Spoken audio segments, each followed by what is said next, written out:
Happening, guys. This tutorial, just want to go over real quick the styling attributes in HTML. I also want to say real quick, if you're enjoying this tutorial, if you're on our YouTube page, give a subscribe, give a like, maybe give a share. Really trying to get the numbers up. That would really help, guys. So again, going back in, we're going to talk about the style attribute in HTML. So why don't we just add a quick H1 tag. This is the title of our page, and then why don't we just add a real quick paragraph tag which says this is the text of our page, and maybe I'll copy this 2-3 times just to kind of give the presentation. So again, guys, this is going to be the style attribute.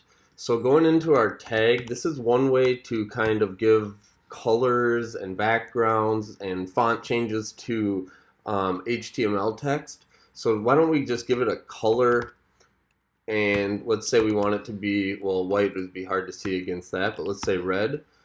This is basically telling the browser now that our style is going to be the color and it's going to be red. So if you see this, it has changed the title of our page, our H1 tag, to red.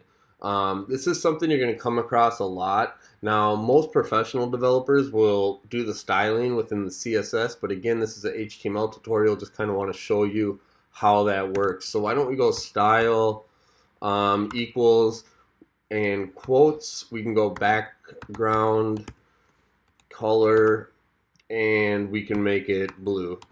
Now, this might, see, we've changed the background of the text here, and yes, it has made it a little bit more difficult to read. So what we can do is we can go in here, give a semicolon that's telling us we're doing another style attribute here, which is going to be color, and let's change it to white, which should make it a little more easier to read.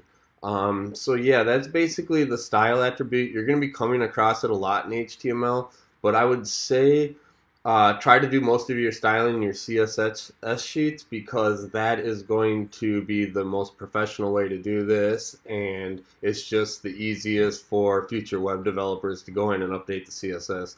So hey guys, hope you enjoyed it. Give a like, give a subscribe, and we'll catch you in the next tutorial.